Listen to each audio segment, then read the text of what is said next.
তবে তুমি যুদ্ধ না করেই জয়ী হতে পারবে। ভাবো, যখন কেউ তোমার সাথে তর্ক করতে আসে আর তুমি রাগের বদলে বুদ্ধিমত্তার সঙ্গে উত্তর দাও, তাহলে কে জিতবে? যে রাগে থাকে তার চিন্তা ভাবনা বন্ধ হয়ে যায়, কিন্তু যে শান্ত ও চতুর সে জয়ের পথ খুঁজে নেয়। ইতিহাস দেখো, সবচেয়ে বড় যোদ্ধারা শুধু তলোয়ার দিয়ে নয়, বরং বুদ্ধি দিয়েও লড়াই করতেন। যখন তোমার কাছে সঠিক কৌশল থাকবে, তখন কেউ তোমাকে হারাতে পারবে না। প্রতিদিন কিছু নতুন শেখো, বই পড়ো, ভালো মানুষের সঙ্গে কথা বলো এবং নিজের ভুল থেকে শিক্ষা নাও। তাড়াহুড়ো করে প্রতিক্রিয়া দিও না। যখন কেউ তোমাকে উস্কানোর চেষ্টা করে, তখন আগে ভাবো, তারপর উত্তর দাও। দীর্ঘমেয়াদী চিন্তা করো, শুধু আজকের জয় নয়, বরং ভাবো দীর্ঘ সময়ে কি সঠিক হবে। যার বুদ্ধি তীক্ষ্ণ সে অস্ত্র না তুলেও নিজের শত্রুকে পরাস্ত করতে পারে।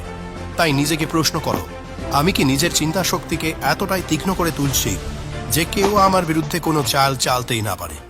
নম্বর 3, ধৈর্য সবচেয়ে বড় অস্ত্র। যার কাছে ধৈর্য আছে সে সময়কে নিজের পক্ষে কাজে লাগাতে পারে। কখনো ভেবে দেখেছো, সবচেয়ে শক্তিশালী মানুষরা সঙ্গে সঙ্গে প্রতিক্রিয়া দেখায় না কেন? কারণ তারা জানে ধৈর্যই আসল শক্তি। যদি তোমার মধ্যে ধৈর্য না থাকে, তাহলে যে কেউ তোমাকে উস্কিয়ে তোমার শক্তি বৃথা নষ্ট করতে পারে। ভাবো, যদি কেউ রাগ করে তোমাকে অপমান করে আর তুমি উত্তর দেওয়ার বদলে শুধু হাসো, তাহলে কে বেশি বিরক্ত হবে? সেই ব্যক্তি যে তোমাকে উস্কানোর চেষ্টা করেছিল। যারা ধৈর্য ধরে রাখতে শেখে তারা লড়াই না করেই প্রতিপক্ষকে হারিয়ে দেয়। ইতিহাস সাক্ষী যে এই ধৈর্যের সঙ্গে এগিয়েছে সে বড় থেকে বড় সমস্যাকে পরাজিত করেছে। সাগরও অবিরাম প্রবাহিত নদীকে থামাতে পারে না, কারণ বাধাগুলো তখনই ভাঙে যখন ধৈর্য শক্তিশালী হয়। প্রতিটি প্রতিক্রিয়া দেওয়ার আগে 1 সেকেন্ড ভাবো। যখন কেউ তোমাকে উস্কানোর চেষ্টা করবে, তখন উত্তর দেওয়ার আগে নিজেকে থামানোর চেষ্টা করো। পরিস্থিতিটিকে দূর থেকে দেখো। যা এখন বড় মনে হচ্ছে, সেটা 5 বছর পরও কি এত বড় মনে হবে? গভীর শ্বাস নাও। যখন মন অস্থির হয়, 10 কি গভীর শ্বাস নাও এবং তারপর ভাবো কি করতে হবে। যার ধৈর্য আছে সে ধীরে ধীরে তার প্রতিপক্ষদের ক্লান্ত করে দেয়, আর শেষ পর্যন্ত জয় তারই হয়। তাহলে নিজেকে প্রশ্ন করো, আমি কি এত ধৈর্য রাখতে পারি যে পরিস্থিতি আমি নিজের মতো করে পরিবর্তন করতে পারবো? নম্বর 4, শব্দ দিয়ে আঘাত করো, হাতে নয়।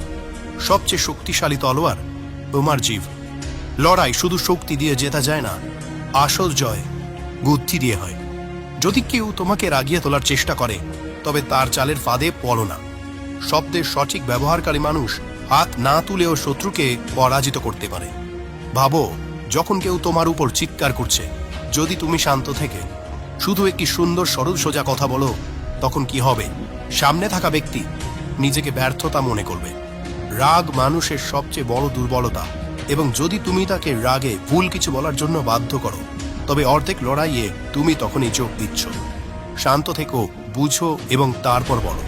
যদি সামনে থাকা ব্যক্তি রেগে থাকে, তাহলে চুপচাপ তার কথা শোনো এবং ভাবো তোমাকে কি উত্তর দিতে হবে।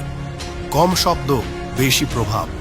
শব্দ যতটা ছোট এবং সোজা উত্তর হবে, ততটাই বেশি প্রভাবশালী হবে। বক্তৃতায় আত্মবিশ্বাস আনো। যখন তুমি নির্ভয় এবং তাড়াহুড়ো না করে উত্তর দেবে, তখন সামনে থাকা ব্যক্তি নিজেকে দুর্বল মনে করবে। বুদ্ধিমান মানুষরা কখনো তর্কে জড়ায় না, তারা শুধু এক লাইনে এমন একটি উত্তর দেয় যে সামনে থাকা ব্যক্তি ভাবতে বাধ্য হয়। তাহলে পরের বার যখন কেউ তোমাকে উস্কানোর চেষ্টা করবে, হাত তোলার বদলে মস্তিষ্ক ব্যবহার করো এবং শব্দ দিয়ে আঘাত করো। নম্বর 5, নিজের মস্তিষ্ক শান্ত রাখো, শত্রু নিজেই হারিয়ে যাবে। যে ব্যক্তি নিজের রাগের ওপর নিয়ন্ত্রণ রাখতে পারে, সে সবচেয়ে শক্তিশালী হয়। যখন কেউ তোমাকে রাগিয়ে তোলার চেষ্টা করছে, যদি তুমি রেগে এসে একই কাজ করতে শুরু করো, তাহলে তুমি নিজেও সেই খেলায় অংশ নেবে। কিন্তু যদি তুমি শান্ত থাকো, তাহলে সামনে থাকা ব্যক্তি নিজেই হারবে। রেগে নেওয়া প্রতিটি সিদ্ধান্ত ভুল প্রমাণিত হয়। লড়াই জিততে হলে প্রথমে নিজের উপর নিয়ন্ত্রণ পেতে শিখো। যখন কেউ তোমাকে রাগিয়ে তোলার চেষ্টা করবে,